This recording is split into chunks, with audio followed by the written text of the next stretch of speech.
ये video class 6 के लिए है, कस्तूरी हिंदी बुक से। चैप्टर 9 हमारे उड़ने के स्वप्न। मनुष्य प्रारंभ से ही जब पक्षियों को स्वच्छंद रूप से वायु में उड़ते देखता था तो उसके मन में भी आता था कि वह भी पक्षियों की भांति वायु में उड़े और आकाश के एक कोने से दूसरे कोने में घूमे, बादलों की सैर करे आदि। अपने इस स्वप्न के चलते उसने शुरू से ही वायु में उड़ने की तकनीक का आविष्कार करने हेतु प्रयास किया। तो जब इंसान शुरू से ही देखता था पक्षियों को कि चिड़िया आसमान में उड़ रही है इधर से उधर, तो इंसानों को भी मन करता था कि काश हम लोग भी आसमान में उड़ पाते। तो इसी वजह से लोग नया नया मतलब कि आविष्कार करते गए कि कैसे लोग भी, इंसान भी आसमान में उड़ सकें। ठीक है, तो वायु में उड़ने वाली परियों की कथाएं लिखने की प्रेरणा भी शायद मनुष्य को अपने अंतर्मन में बसी इसी धारणा से ही मिली होगी। तो जो परियों के बारे में कहानियाँ लिखी जाती हैं तो वो भी शायद इसीलिए लिखी जाती होंगी क्योंकि लोग खुद चाहते हैं कि उड़ना, लोग खुद चाहते हैं कि हम भी आसमान में सैर करें। तो परी क्या है? परी तो एक्चुअली में तो परी होती है नहीं ना। तो परी क्या है? वो एक इमेजिनेशन है कि कोई इंसान है जो आसमान में उड़ रहा है। ये भी मनुष्य की अंतर्मन की ही धारणा है। वह परियों को आकाश में उड़ते देखकर अपनी इसी इच्छा को साकार होते पाता था, परंतु यह तो मात्र कल्पना का युग था। परी तो सिर्फ कल्पना में होती थी ना, इसमें सच्चाई का तनिक भी समावेश नज़र नहीं आता। मनुष्य के वायु में उड़ने की कहानी गुब्बारों के युग से प्रारंभ हुई। मनुष्य मतलब इंसान सबसे पहले वायु में कब उड़ा, आसमान में कब ऊपर तक गया? गुब्बारों के युग से, मतलब कि जब एयर बलून का इन्वेंशन हुआ तब से शुरू हुआ। 1766 में हेनरी कैवेंडिश नामक एक अंग्रेज वैज्ञानिक ने लोहे, टिन एवं जस्ते की छिलनों को गंधक के तेजाब के साथ मिलाया तथा एक ऐसी नई गैस का पता लगाया जो वायु से हल्की होती है। मतलब कि मनुष्य एक ऐसी, ये जो साइंटिस्ट थे, ये जो वैज्ञानिक थे, अंग्रेज़ी वैज्ञानिक थे, ये एक ऐसा गैस का इन्वेंशन करते हैं जो हवा से भी हल्का है। जो हवा से भी हल्का है तो मतलब वो हवा में और ऊपर तक जाएगा।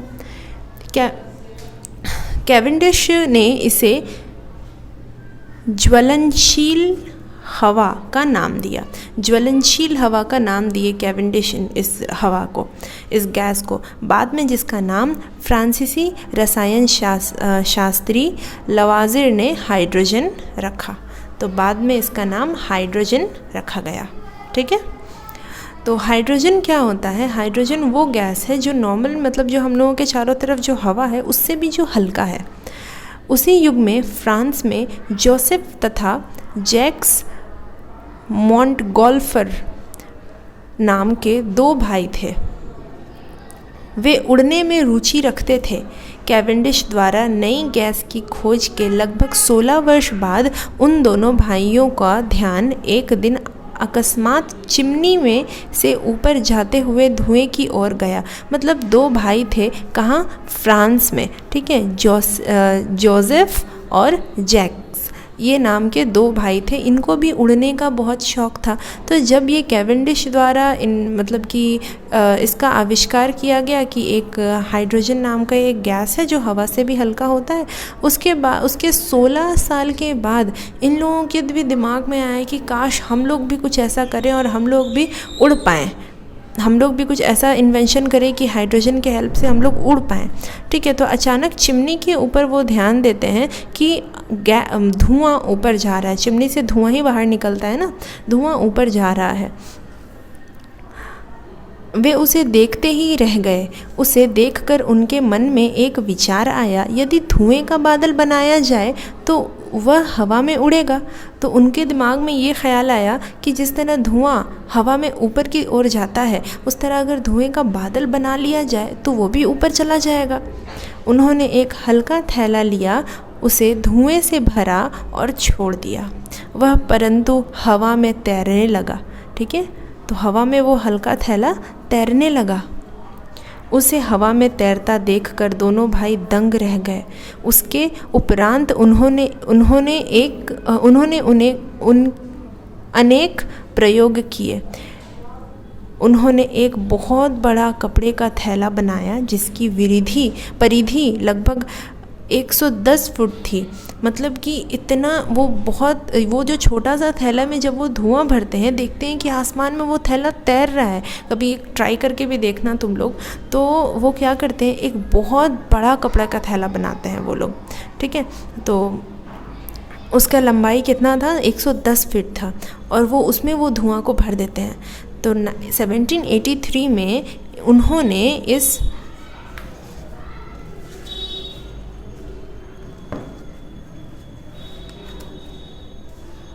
उन्होंने इस थैले को एनोने नामक स्थान पर लटकाया।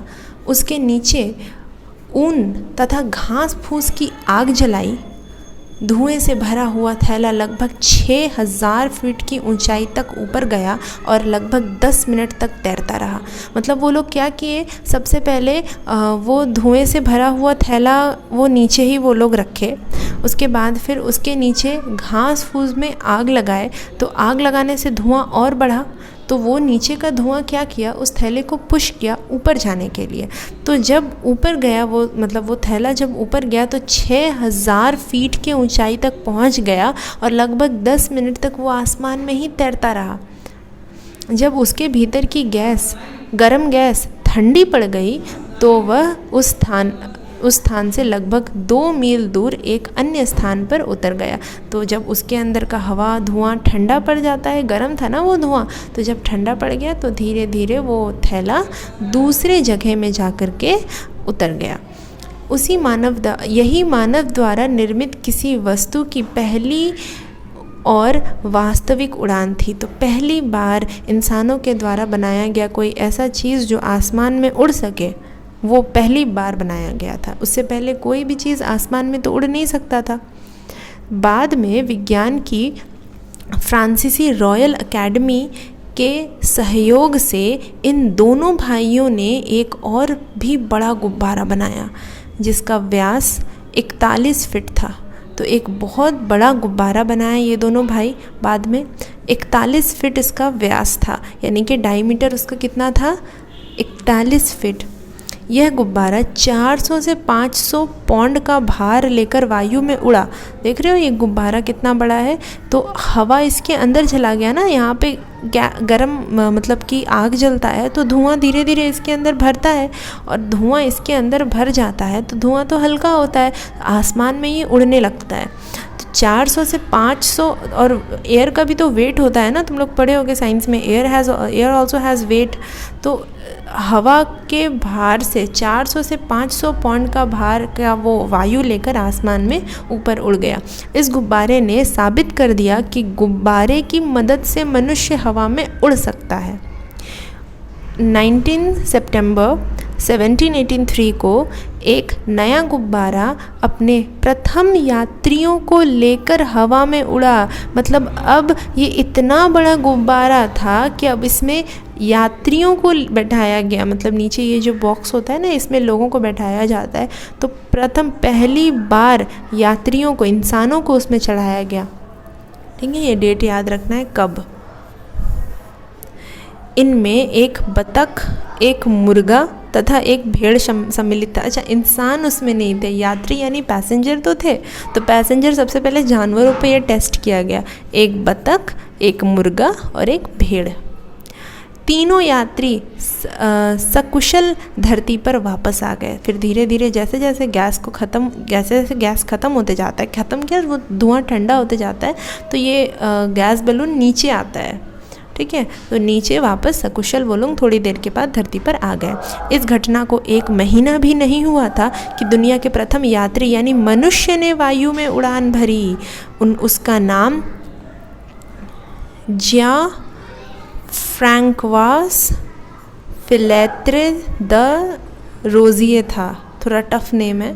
ये पहला इंसान जो गैस बलून के सहारे, हवा के गुब्बारे के सहारे आसमान में गया। वह 4 मिनट से अधिक समय तक ऊपर रहा एवं लगभग 85 फुट की ऊंचाई तक पहुंचा। इसके कुछ दिन बाद ही एक फ्रांसीसी भौतिक शास्त्री जोए चार्ल्स ने एक रबड़ पुते हुए रेशम के गुब्बारे को हाइड्रोजन से भरा।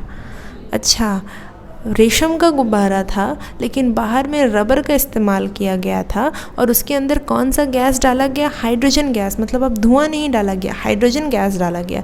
यह वही हाइड्रोजन गैस थी जिसकी खोज कैवेंडिश ने की थी। ये वही हाइड्रोजन गैस थी जो बताया गया था कि हवा से भी हल्का होता है। यह गुब्बारा पहले गुब्बारों की अपेक्षा अधिक तीव्रता से ऊपर उठा, लगभग 45 मिनट तक उड़ता रहा तथा 16 मील से अधिक दूरी पर पहुंचकर धरती पर उतरा। मतलब कि अब हाइड्रोजन गैस तो अब धुएं से तो बहुत ज़्यादा हल्का होता है ना, धुआं वाला गुब्बारा तो ऊपर गया, बट हाइड्रोजन वाला जो गुब्बारा था वो और भी जल्दी ऊपर गया और ज़्यादा देर तक आसमान में रहा और 16 मील दूर जाकर फिर वो धीरे धीरे उसका वो गैस ख़त्म हुआ, धीरे धीरे वो नीचे आया। जब वे उसके निकट पहुँचे तो उन्होंने पाया कि आसपास के किसान गुब्बारे को घेरे हुए थे।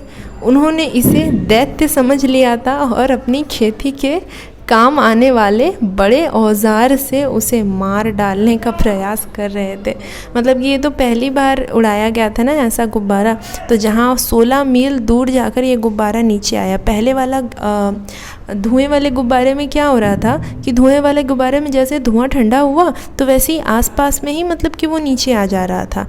बट ये क्या था, 16 मील दूर जाकर, तो इन लोगों को तो जाने में टाइम लगेगा ना कि गुब्बारा जहाँ गिर रहा है वहाँ जाने पे टाइम लगेगा। जब वो लोग पहुँचे तो देखते हैं कि किसान लोग गुब्बारे को चीर फाड़ कर रहे हैं। मतलब कि अपने औजार से किसान लोग जो काम करते हैं उस औजार से गुब्बारे को फाड़ रहे हैं।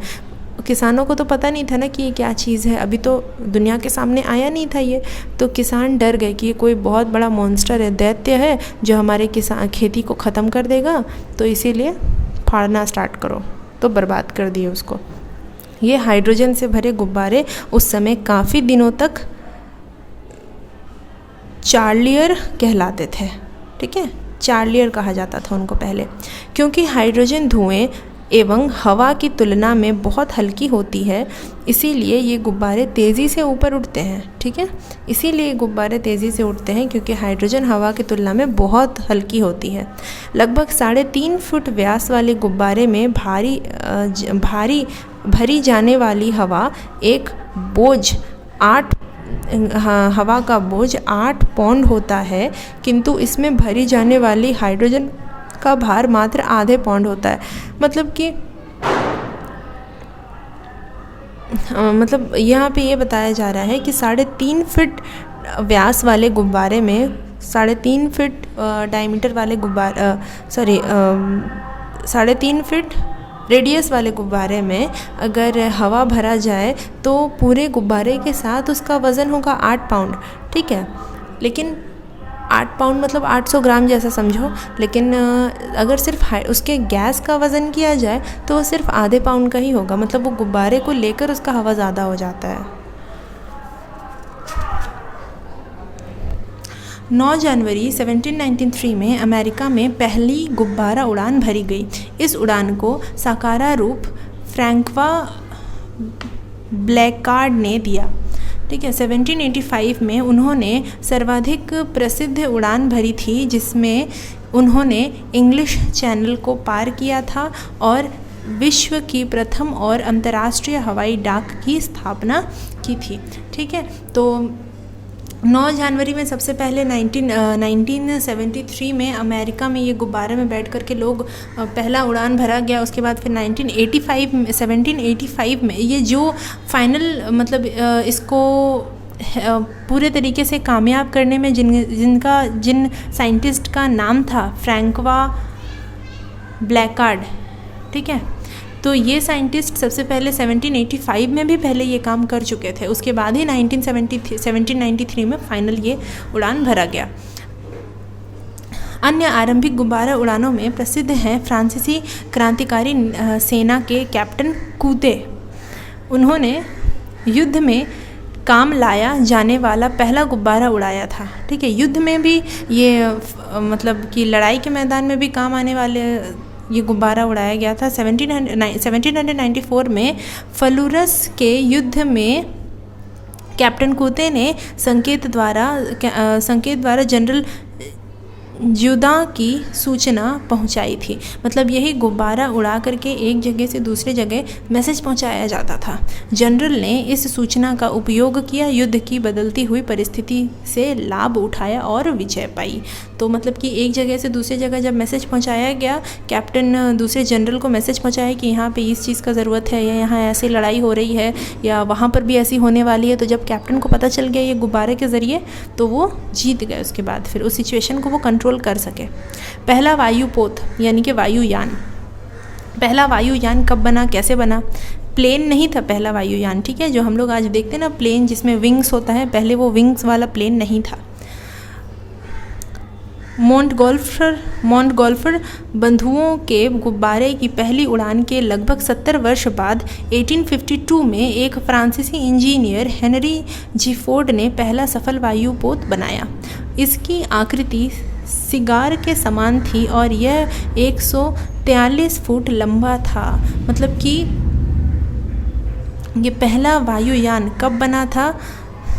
1852 में। कौन बनाए थे? मोंटगोल्फर, मतलब कि फ्रेंड्स थे, ये लोग बनाए थे।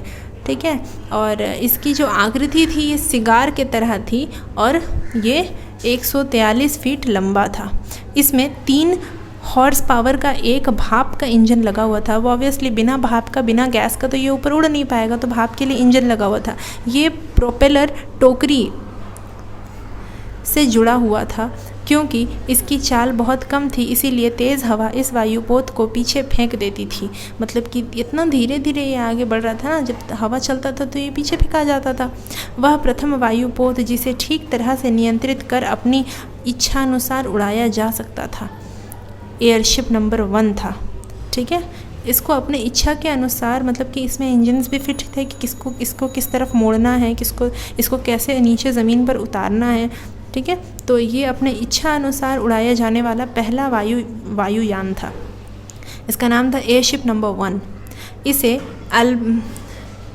अल्बर्टो सेटोस डुमोट ने बनाया था। ये साइंटिस्ट का नेम है जो इसको बनाए थे, उस इंजीनियर का, साइंटिस्ट का, जो भी कह सकते हैं, नेम था ये।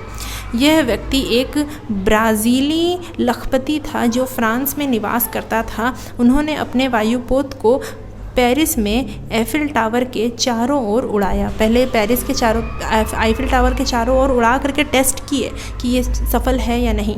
इंजन चलित उड़ानों का आरंभ वास्तव में विलियम हैंसन और जॉन स्ट्रिगोफेली से हुआ।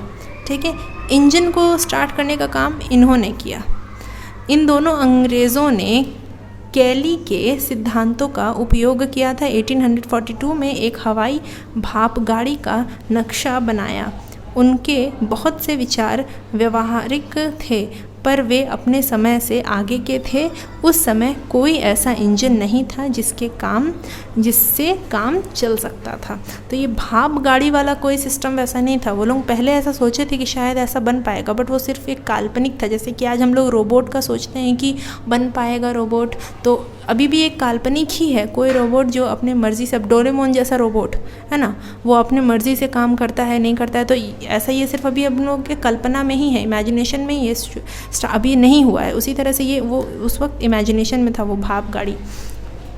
स्ट्रिगोफेलो ने 1848 में 10 फीट लंबा एक मॉडल बनाया तथा उससे चमगादड़ के समान पंख लगाए।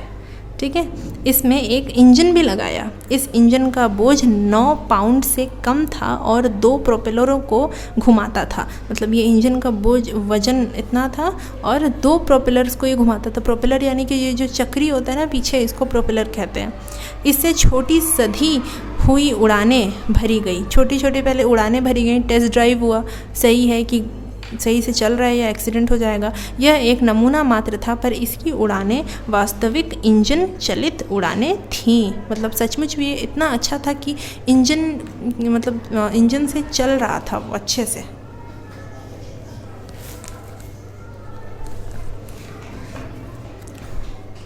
उसके उपरांत प्रोफेसर लैंगली, जो कि वॉशिंगटन डीसी में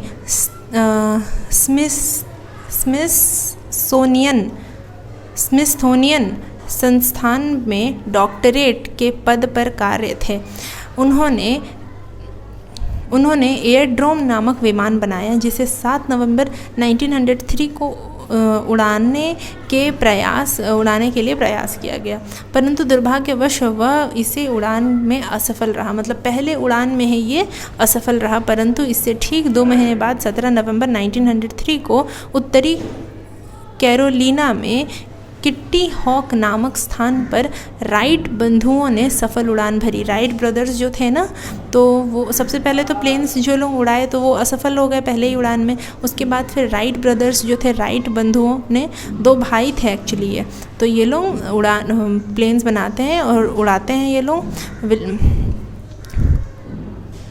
विल्बर एवं ओरविल राइट डेटन ओहियो में साइकिल बनाने का काम करते थे। वे 1900 से ग्लाइडर बना रहे थे और उन्हें उड़ा रहे थे। ग्लाइडर मतलब जिसका सिर्फ पंख होता है, मतलब उसमें लोग नहीं बैठ सकते हैं, उड़ा रहे थे। ठीक है, उन्होंने अनेक मॉडल बनाए तथा उन्हें हवाई सुरंगों में परखा। उसके उपरांत उन्होंने अपने एक विशेष इंजन का नक्शा बनाया और उस अपने परिश्रम एवं ज्ञान के बल पर उस इंजन को बनाने में सफलता भी अर्जित की। मतलब ये लोग जो इंजन बनाए इस प्लेन में फिट करने के लिए, वो कामयाब भी हो गए वो लोग। उनके द्वारा बनाए गए इंजन का वज़न 200 पाउंड था तथा यह 16 हॉर्स पावर पैदा कर सकता था। ठीक है, उन्होंने एक ग्लाइडर को मजबूती प्रदान कर उस पर अपने इस इंजन को स्थापित किया। एक ग्लाइडर के ऊपर ही वो लोग इंजन लगाते हैं। इससे किट्टी हॉक नामक स्थान पर ओरविल राइट द्वारा एक दिन में 4 उड़ान भरी गई। 4 बार इसको टेस्ट किया गया। उनकी प्रथम उड़ान मात्र 12 सेकंड की थी तथा वह 120 फुट उड़ा। उसके बाद चौथी उड़ान में विमान 852 फुट उड़ा तथा 59 सेकंड्स तक हवा में ही वो रहा था। किट्टी हॉक में अपनी सफलता के बाद राइट बंधुओं ने 5 वर्षों तक डेटन में काम किया। 1908 में उन्होंने संयुक्त राज्य अमेरिका की सेना के लिए एक सैनिक विमान बनाया। उसके बाद ये लोग फिर 1905 में अमेरिका के सेना के लिए ये लोग सैनिक विमान भी बनाते हैं, जो लड़ाकू विमान होता है वो बनाए। 1909 में उन्होंने दिखाया कि विमानों में यात्री ले जाया जा सकता है। उनका यह यात्री विमान 40 मील प्रति घंटे की चाल से उड़ता था। उनमें 125 मील की उड़ान के लिए काफ़ी पेट्रोल भी था। मतलब पहली बार इसमें विमान में यात्रियों को ले जाने के लिए प्रयास किया जा रहा था। उसके उपरांत अनेक लोग विमान बनाने और उन्हें उड़ाने का काम करने लगे। मतलब अब से विमान बनना शुरू हो गया। धीरे धीरे मनुष्य को एक नए परिवहन का निर्माण करने में सफलता मिल गई। साथ ही उनका पक्षियों की तरह हवा में उड़ने का भी सपना भी साकार हो गया, है ना। वर्तमान में हमारे पास अत्यधिक बड़े तथा तीव्रवत गति से उड़ने वाले वायुयान उपलब्ध हैं। आज हम लोग प्लेन में उड़ते हैं ना, तो इन्हीं लोगों की वजह से, जो लोग एक्सपेरिमेंट किए, कभी सफल हुए कभी असफल हुए, बट फाइनली सक्सेसफुल हो गए। तो इन वायुयानों में दूरियों को इस तरह छोटा कर दिया है कि आज विश्व एक छोटा सा गांव बनकर रह गया है। परिवहन के इस विलक्षण साधन को बनाने के लिए हम सदैव राइट बंधुओं के आभारी रहेंगे। हम लोगों को किनका आभारी रहना चाहिए? राइट बंधुओं को, क्योंकि इन्हीं की वजह से आज ये सक्सेसफुल हो पाया है। ठीक है, तो चैप्टर कंप्लीट हो गया आप लोगों का। इसका ऑब्जेक्टिव्स ढूंढकर कॉपी में करना है।